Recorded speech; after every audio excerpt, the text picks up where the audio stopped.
Aujourd'hui, je vais vous parler de ma dernière acquisition. C'est un micro-drone de la compagnie Flywoo. C'est le Flywoo Firefly. Un drone Bind and Fly. Ça veut dire qu'il est déjà assemblé, ajusté et prêt à voler. Tout ce qu'on a à faire, c'est de faire le lien avec le receiver. Et puis, on vole. C'est un modèle qui est sorti l'année passée.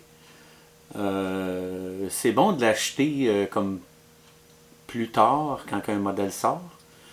Ça donne le temps à la compagnie de corriger les petits bugs qu'il peut avoir quand c'est neuf. Alors, c'est un drone dans la catégorie des micro-drones qu'on appelle communément les Whoop. Celui-là est conçu plus pour voler à l'extérieur. Ils vont fournir les prop guards après pour voler à l'intérieur, mais ils sont gros et un peu encombrants. Ils rajoutent du poids pour rien. Si je le compare avec un Whoop ordinaire qu'on connaît, lui, c'est un 65 mm. C'est une dimension pas mal standard pour les Whoop. Il y a un poids de 23 grammes sans la batterie. Lui, c'est un 75 mm. Il y a un poids de 39 grammes sans la batterie. C'est une construction plus conventionnelle. Ça se compare avec les gros drones. Alors le Firefly est plus conçu pour voler en extérieur, dans des endroits comme les parcs puis les cours de maison, des endroits restreints. C'est silencieux, c'est tout petit, ça ne dérange pas personne. Ça a son utilité. Alors je vais vous décrire les composantes de ce petit drone-là. Alors on a un frame en carbone. Le support de batterie puis le support de la caméra, c'est du TPU. C'est un matériau imprimé en 3D extrêmement résistant et flexible. Les moteurs sont des Flywoo Robo 1002 19800 kV. Les hélices, c'est des Gemfan 1608-3, c'est-à-dire 3 pales. Les premières versions de ce drone-là, il y avait 4 pales, puis c'était pas très bon. 3 pales, c'est mieux. Le contrôleur de vol, c'est un Goku, un F411 All-in-One AOI. C'est-à-dire que toutes les composantes comme les ESC, le contrôleur et tout ça sont dans la même carte. Celui-là, étant donné que j'ai choisi Crossfire comme récepteur, le récepteur est à part au lieu d'être dans la carte. Quand on achète le drone, il y a différentes options. La première option, c'est la configuration des bras. Celui-là, c'est un DC16, c'est-à-dire qu'il est en configuration Dead Cat. Les bras en avant sont plus écartés, donc on ne voit pas les hélices dans le champ de vision de la caméra. Il y a la version FR aussi 16, qui est une version plus sport de ce petit drone-là. Le frame est en X. C'est censé être plus équilibré pour faire la haute vitesse, performance, mouvement rapide. Une autre option qu'il faut choisir quand on l'achète le drone, vous avez le receiver. Vous avez le choix de différents types de receivers. Moi, je roule en Crossfire. On appelle ça CR-SF. L'autre option, c'est le type de vidéo qu'on veut utiliser. Je fonctionne avec du HD0. Alors celui-là, il est équipé d'un HD0 Lite.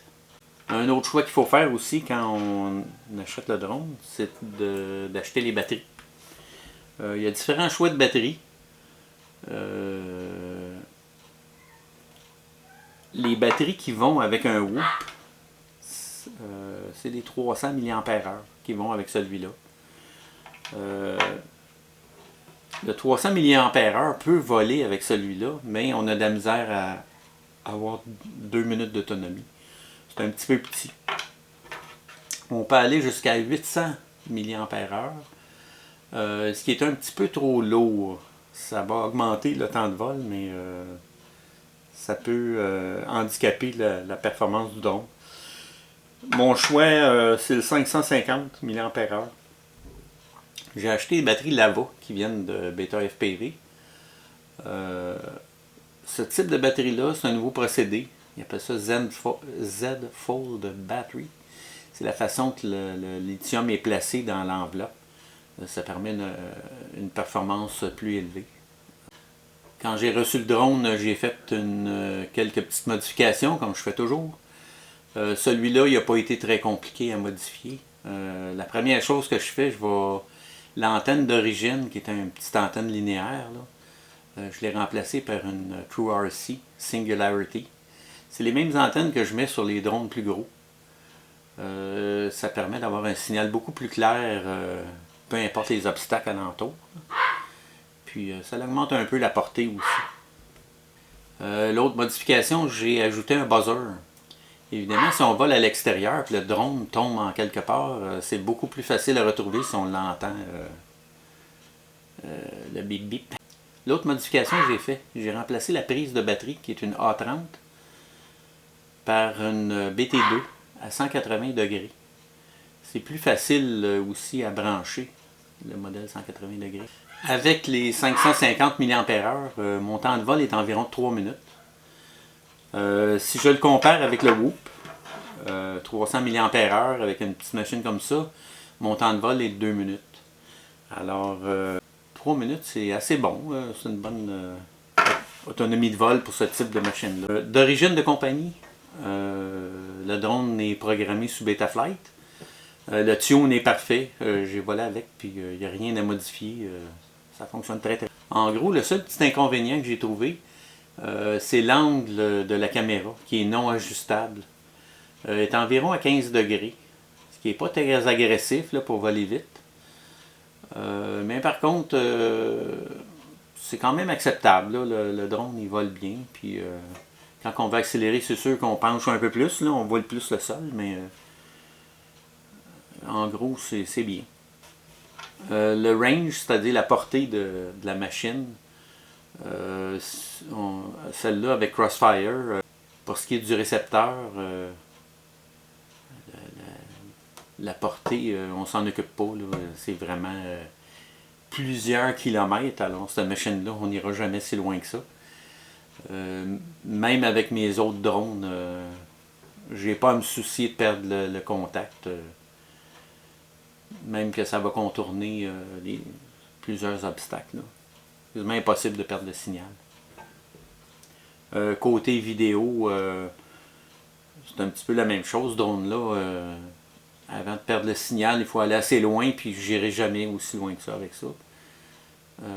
Puis le HD0, quand on contourne des obstacles, puis le signal est moins bon, l'image ne coupera pas. Là. On va voir un peu de neige, un peu comme l'analogique. C'est assez prévisible quand le signal n'est pas bon. Étant donné que le drone est minuscule, c'est sûr qu'il ne faut pas voler au-dessus d'un champ là, avec de l'herbe très haute. Là, sinon, si le drone tombe là-dedans, on ne le retrouvera pas, c'est sûr.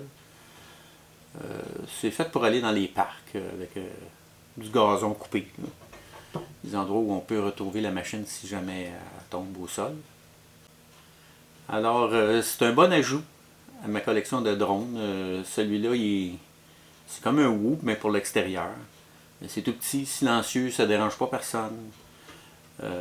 Évidemment, c'est très en bas de 250 grammes, donc pas de permis, pas d'enregistrement non plus. Les règles qui concernent ça, c'est très simple. C'est sûr qu'il faut faire attention pour ne pas aller dans le visage de quelqu'un. Surtout que si ça tombe dans la tête, on peut se mêler les cheveux. Là. Et c'est pas une machine dangereuse. Là.